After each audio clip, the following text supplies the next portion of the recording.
Thank you for tuning into this episode of the Movie Screeners Club podcast. I'm your host, Sophia Falk.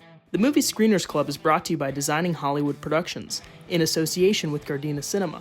If you want to win the chance to have your short film screened in a huge theater and the opportunity to be interviewed on our podcast, please submit your film today on our website, themoviescreenersclub.com. I'm B.C. Jones. I'm the writer, director, editor, and one of the producers for the film The Red Hourglass.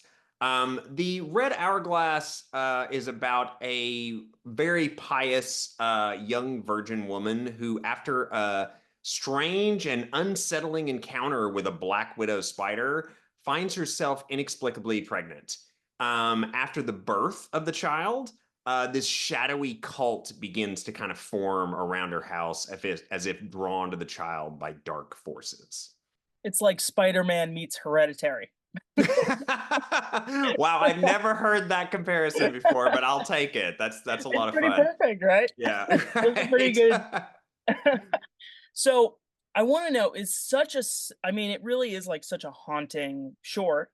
What drew you into the horror genre? Are you a horror guy? Like, do you enjoy it, or just do you enjoy making it? Oh, all of it.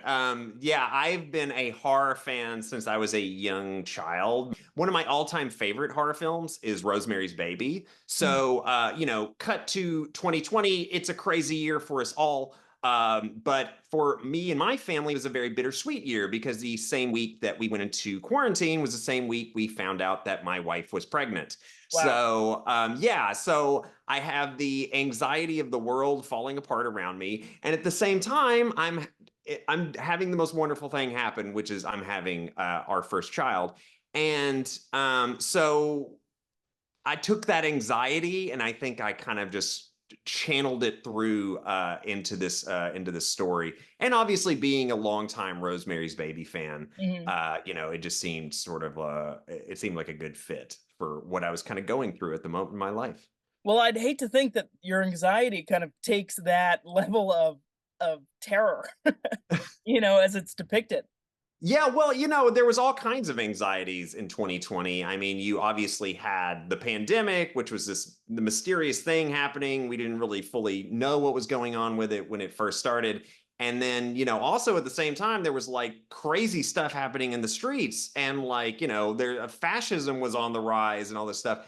And so that really got me thinking about indoctrination. And that really became kind of the theme for the film.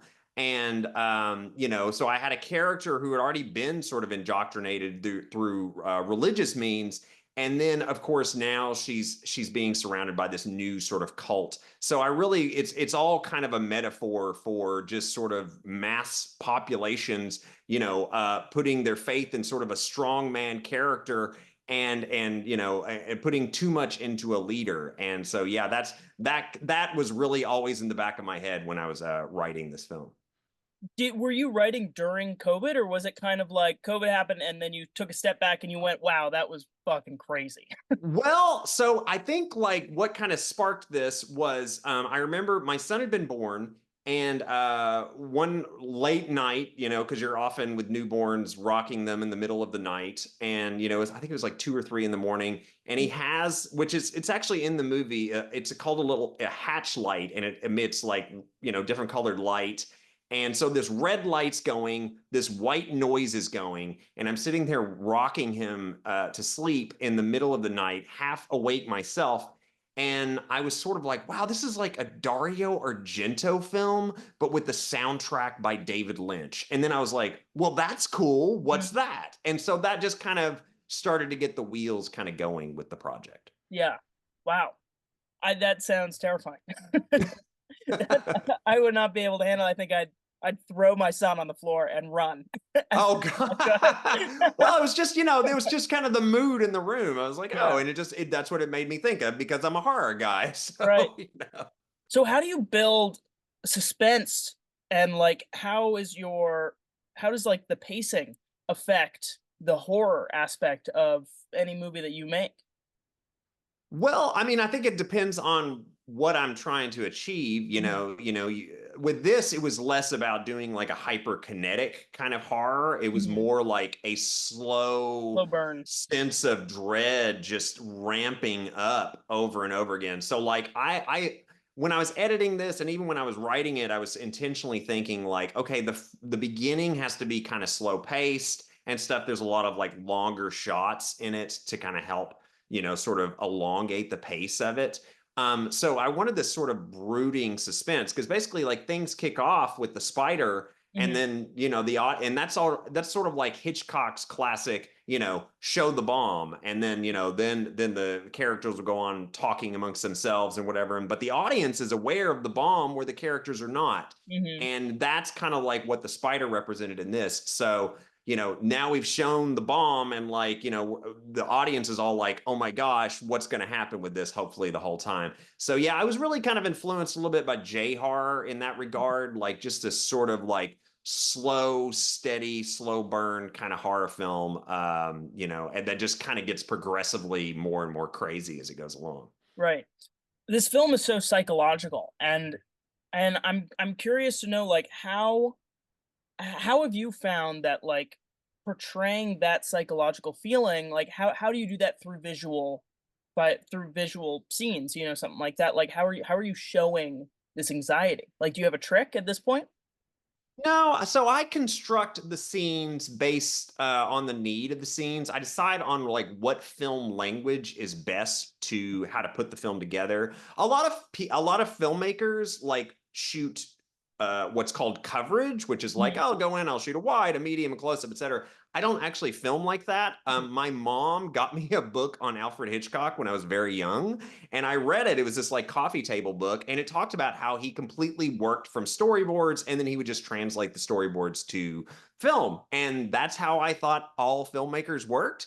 And so that's kind of how I wired my brain. And I remember even having arguments about this in film school. I went to film school and like the teachers were like, well, you have to shoot coverage. I was like, no, I don't.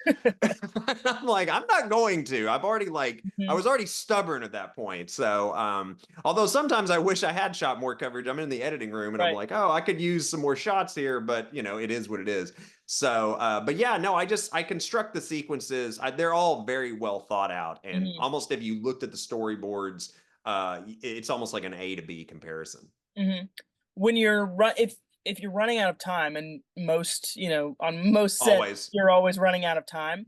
Yeah, I mean, sometimes you do have to kind of cut shots, and that happened during this production. In fact, not only did we have to cut shots, if you I think I counted the shots that are in the film Mhm, itself, and there's well over 100 different setups in just this short film. But mhm, we actually shot more. There was stuff cut out of the in post. mhm. There were scenes I just didn't think worked. We reshot the ending. I didn't feel like the ending worked the way we'd shot it, and but yeah, back to your question though, on set, yes, we were we were always a little bit behind and stuff. So, sometimes you catch up, but like I remember particularly the day when we shot all the nursery stuff, we had a lot of setups in there. So I had to really consolidate things. I was Mhm, like, okay, I have to kind of get rid of this section. I had to think very fast. mhm. So, I mean, I think always just any director has to go in completely so prepared, like over prepared, like they just Right. know their film inside and out. And, you don't necessarily, I mean, you could go in with a backup plan, but I mean, it was just sort of like, I know what I could lose and then move on. So yeah, we did lose that. We actually also lost an entire chunk. I mean, I think it was on like day 3. There's like a scene where like she comes out of the bathroom and the whole house is like filled with cobwebs, and there's a little bit of that left in it, but it's just like close-ups and stuff. But like this was a much more elaborate, bigger scene in the film that we didn't even get to film. So but I had to make that choice. I was like, I'm running behind. We're not going to quite. I don't think we're going to get that. If there's one thing I can lose, it's that. Right. So. The Yeah. art department was probably livid when they saw the final cut. We spent hours setting up that room. No, no, no, they never did it. No, they Oh, never really? did it. No, no, no, no, no. Oh, so We you never did it. We avoided never it completely. sprayed the house down. It Gotcha. was just sort of like, forget at what point. I think I was shooting the bathroom stuff on Mhm. day 2 and Yeah. going, okay, we're just not gonna get to those scenes. We're just not Mhm. gonna, I mean, if there's anything that's gonna Gotcha. go, has to go, it's that. So Mhm. I kind of preemptively cut it. And it was right because we were still like we were Still still over. barely finishing, this stuff down to and especially I will say this to any filmmaker, never shoot in your own house, especially if you have a wife and kid. So, because we didn't even get to shoot full days in my house. Mhm. We had to shoot like 10-hour days because my wife and son had to come home and have dinner and go to bed and all that kind of stuff. So we had to shoot truncated days, and we had to like kind of reset the house like every Mhm. day back to, somewhat normal. So yeah, I would not recommend ever shooting in your own house to any filmmakers out there. Actually, funny enough, I've learned that the hard way. I just shot a Yeah. mockumentary, and the last day was in my house, and I thought, "Oh, this is the last day of our shoot. It's fantastic. I will just go straight to bed right after we wrap because I'm Hmm. home." And I had to, and it only worked because my parents were helping act in it as well. So they were already on set and they had to be there to shoot, and so they weren't, kind of getting in anybody's business because they were the business, Right. which was Right. helpful. But, Right. you still it having that many people in your home, it's terrifying. It's probably just as scary as the movie itself. It's like Yeah, no, it's an extra layer of anxiety, and it right. just, it's not really worth it just because it just causes so much like trouble for Mhm. an additional disruption in your just day-to-day life. So, yeah, I recommend finding a location and just biting the Totally. bullet and paying for it. So, Big time. So do you this film is obviously about kind of not about necessarily, but it's inspired by your own life and your mhm. own kind of anxieties, your own feelings. Do you always write like that, or do you ever just take a break and say, you know what, maybe I'll write about somebody else? Well, I do always write about someone else. It's kind of Mhm, weird. You can kind of go through my filmography, and I look at it and I'm like, my first film, Dada, which is like about these two brothers that, mhm, they have like they're like rival art dealers, and this other art dealer who they hate is always outbidding them on like Marcel Duchamp's artwork, which they're all obsessed with, and then they decide to go and steal the artwork back from mm, his house, and then that's hilarity fun. ensues. But like, and that was a really, where did that come from? I wrote that in art school, when I'm Mhm, learning about these mhm, stuff in art. So you can kind of always, there's always some element of my life that is getting into my mhm, work. And I think any good artist is taking from their life and like putting stuff in, this is a very personal thing to mhm, make art. So, but yeah, I mean, I'm never like, I mean, my wife is not the character in the Red Hourglass. This mhm. is a completely I hope different not. character. In fact, actually, she's more based on Carrie White from the Mhm, classic Stephen King story than mhm, anything. So, but it was just sort of like, yes, for this particular film, I funneled my anxiety into something. It's probably cheaper than therapy, or maybe mhm. not. I don't really know, but that's just It happened to be what this particular film is. probably evens out Yeah, with, probably. like, post budget Yeah, and all that, right, everything that goes into it. for sure. So I have a question. I don't usually make horror, but I love watching horror. So I mean, Silence of the Lambs isn't really a horror movie, it's more of a thriller, but it's my favorite movie. And I'd call it horror. to me it's horrifying.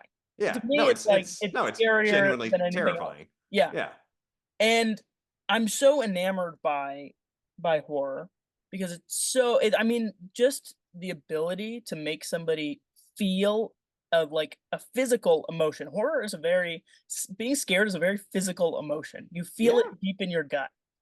And I'm just curious, like, I know sound plays a huge role in horror movies.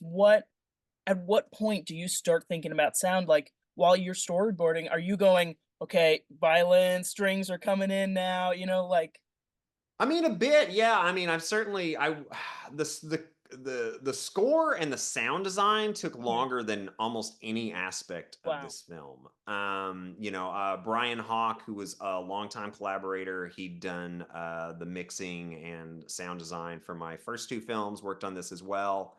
But yeah, and a new composer, Jason Miller, who I'd actually produced a music video for his band, the Lumerians, years ago with director Waylon Bacon. And he reached out to me at a New Year's Zoom party during the pandemic, and he was like, "Oh, you're making a horror film? Oh, cool. Well, if you need anybody to compose, let me know. That's what that's what I do." And so I did reach out to him, and he was just fantastic to collaborate with. He had so many different ideas, but we had to get there. We kind of almost gave ourselves boundaries. And music is the hardest thing for me because I'm not a musician inherently, but it's sort of like I had to kind of communicate. It's like, okay, well, she's religious. Maybe we do things with organ and choir and things like that. And we talked about scores that we liked, Suspiria and The Beyond and Phantasm and et cetera, and John Carpenter's scores and whatnot. And we kind of came to this sort of nice sort of blend. And I think what he did was just fantastic. It's a really really cool score. It was one of the things that I'm probably one of the most happiest with. And Brian just had so much work to do in terms of the sound design. But yes, I mean, I'm thinking about it in when I'm writing it, and then I'm building it when I'm editing it, because I happen to edit this particular project. So the temp score was massive. I mean, it was just layers and layers and layers of tracks. Wow. We had to I had to simulate what I kind of wanted these sounds coming out of the baby monitor and all that kind of stuff to be like. And that was challenging because it was sort of it's such an abstract thing. You're like, okay, it should sound like a bug, but spiders don't really make sounds. And you're like, what is that? And I'm getting ideas from movies like Mimic and things like that. And just kind of I'm building that too also in post. So sound is such a big part. I mean, ever since, Val Lewton made Cat People, I mean, sound design is, I mean, a lot of times when you're on set, it's not scary. The thing. I mean, it could be gross, maybe there's an effect or something like that, but it's going to be so much grosser when you add that icky, gooey kind of sound to go with it, So sound design and music they're almost carrying as much of the scares as much as anything. There's not really any jump scares in this particular film, but it's more of a steady, suspenseful, brooding, creepy kind of just ratcheting up kind of suspense.